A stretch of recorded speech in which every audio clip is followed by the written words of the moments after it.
welcome back to my YouTube channel.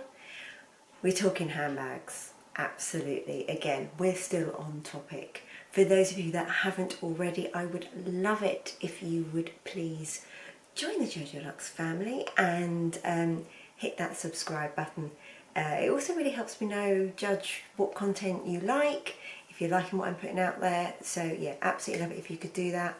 If you like this video, give it a thumbs up. If something you'd like to do differently and change and improve constructively, then please put that in the comment box below. So I wasn't explicitly tagged, but Tiana Perry did a video that she was tagged to do by Je Suis Lu, and I'll put a link to Tiana's channel above because yeah, for those of you that you probably know already, but for those of you that don't, she is fantastic, great channel and really great collection of bags. Some highly collectible Hermes bags I'm a little jealous of, not gonna lie. So yeah, some great content over there. So she just did a video that I watched this morning and I was like, I'm gonna have me a little bit of that. She did open the tag up to anybody, so I thought, you know what, I'm gonna give my take on it as well.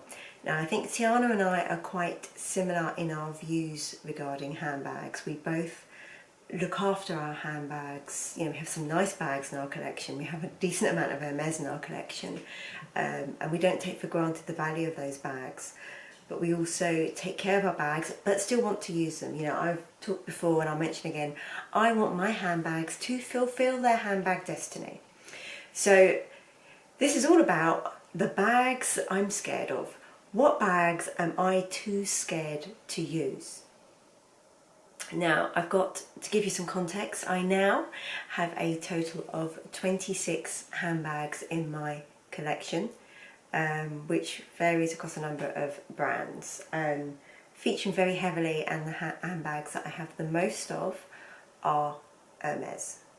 Second to that would be Louis Vuitton, and in particular the canvas pieces. And that's important to note when we come into this. So firstly, I'm going to talk to you about this bag. Look at this beautiful bag. I bought this the year I turned 40 as a present to myself. Wish I'd done it sooner because of the price hikes, but relieved I didn't do it later.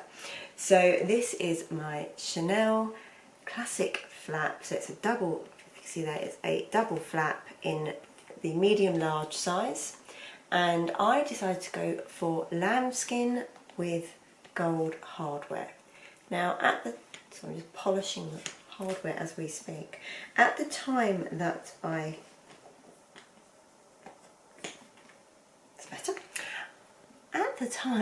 I bought this beauty, Chanel classic flaps were somewhat easier to get hold of. I just walked into, you know, didn't book ahead or anything. Me and Bestie Lorna walked into Harrods. I nearly bought a trendy in this gorgeous like camel colour. It was lovely. So tempted towards that. It was one of those love at first sight moments. But they readily had this available, and they had silver hardware, they had caviar. So basically I had choice. You know, I was under no pressure to buy it. It wasn't like also that, you know, as I think the situation can be a bit more now, is a lot hard, not impossible to get hold of, but harder to get hold of than they used to be. And almost you were like, oh, I've got hold of one, I'll buy it. None of that went on at the time that I bought this. So I absolutely chose this combination in terms of hardware and leather. To me, this was a big deal. This was the most luxurious look. When I compared the lambskin to the caviar, there's just this real depth of colour in the black. The caviar looked lighter and more, because of the way that the light hits the grain, it wasn't so deep, it wasn't so sumptuous, it didn't look so luxurious to me. Nothing against caviar leather, I've got my walking caviar leather and love it, so nothing against caviar leather whatsoever. Just for this bag, so I bought the lambskin. I thought it was absolutely beautiful, and then I put her in the cupboard and didn't use her. I live in England, it rains a lot, and I was too worried. It was, you know, just this bag is just beautiful, and I was just worried about, mainly rain was my biggest concern. And I think also as well with the double flap, because, you know, there's a lot of, the flap takes up a lot of room, so it doesn't always carry, you can't carry as much as you might perhaps think you can from the outer dimensions. Having said that, I now use this bag, I'm now more relaxed about using this bag than I was. Maybe that's because the amount of Hermes I now own, and I've also bought a Maxi lambskin pre-loved, which is very pre-loved, which I don't baby at all, and it's been fine. So, have been very wary of using this, but I'm better than I was. Plus I have a new bag to baby now.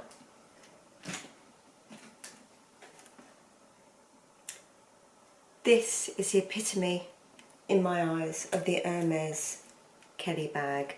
Kelly 32 in the stunning black box leather. The last time I was on camera, you can see me gripping this, the last time I was on camera and talking to you about this bag, I didn't drop her. I mildly slipped with my finger and I damaged her. Sat here, holding the bag, talking to you. It's tiny. I can see it now. It's tiny, it's right down here. Things happen. So this bag, out of all of my current collection, is the bag that scares me the most. I absolutely go almost nowhere without having a carrier bag inside her. I also, to protect the inside, have this 7 Rue Paradis bag insert to protect the inside, keep her clean, because Hermes won't spar the insides of your bag. Also provides extra cushioning to try and minimise anything denting the bag. You can see on the back, this wasn't from me, I bought this pre-loved with this damage on, and it actually looks worse on camera than it does in real life. It's this tiny indentation from storage. I'm assuming from storage, I'm not quite sure, but it doesn't take away from this gloss finish. Now, having said that, when you see these for sale pre-loved, a lot of these are from the 70s. Some of them are even earlier than that. So they are old. There are 50-year-old box leather bags around that haven't fallen apart.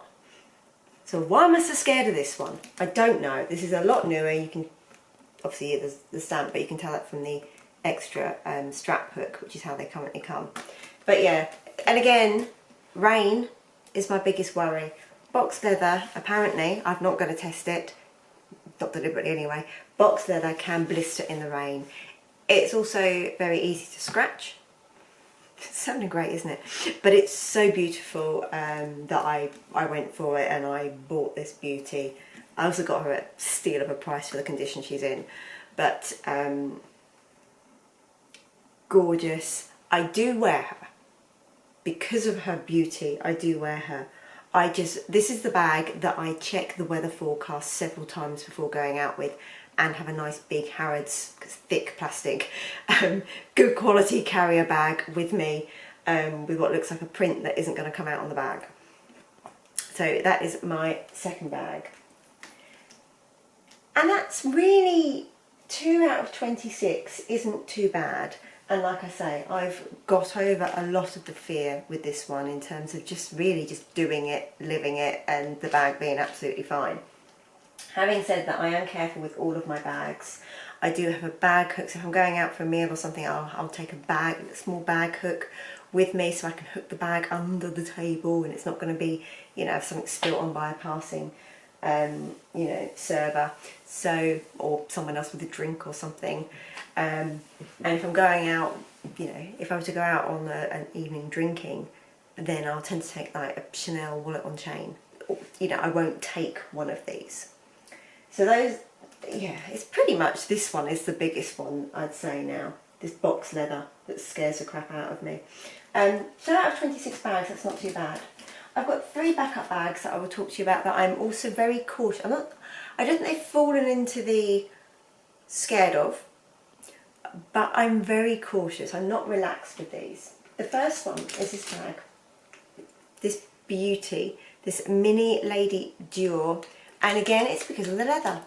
This is in, and it's got a tiny mark on it, this is in the Laugh Snake. It's in the colour Blue Denim in this gorgeous ombre effect, and this was not a planned, I got this in Paris, not a planned purchase, it was love at first sight. Champagne gold hardware, beautiful.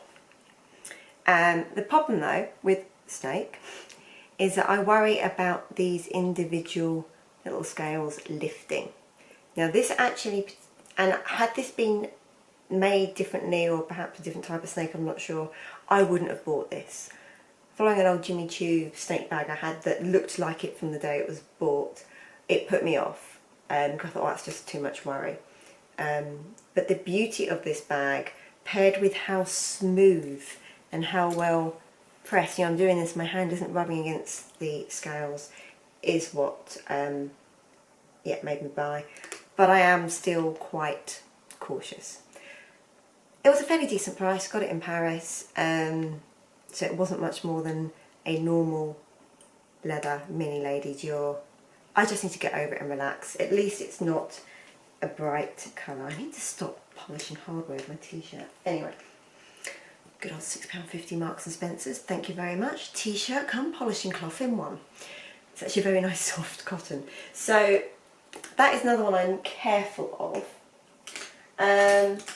Less careful than that, but still cautious around, is my beautiful mini Roulis in Mauve Sylvestre, and it's in this Swift, which doesn't feel too delicate, but I just want to be careful. It will scratch, so I need to be careful. But again, being a light colour bag, I'm just slightly cautious around colour transfer. Colour transfer is my biggest worry regarding this. Again, it is a smaller bag, so my volley's not going to fit in this. So that is another bag that I am, you know, checking the weather forecast before I use. And then finally, I've not used this just because I've not had her. I've only had her a week and a couple of days. But my gorgeous new bag. Now this one I'm going to be careful, extra careful of, because of the colour and colour transfer, and because of just how much this bag means to me, being an a la carte bag that I've, you know, designed, lusted over, waited for to be built. What I don't want to do is go out and get a load of colour transfer on the back of this gorgeous Natta leather on my first use. But it's in Chev, should be fairly robust. It's not too big a bag, you know, it's compared to the 32. You can see there it's much easier, for example, to take care of the corners. As you're wearing it, it's going to stick out a lot less. So thanks for your video, Tiana. You are much more succinct than me. I'm talking about my loves. Take care, everybody. Again, love it if you would subscribe, and let me know your thoughts below. Bye.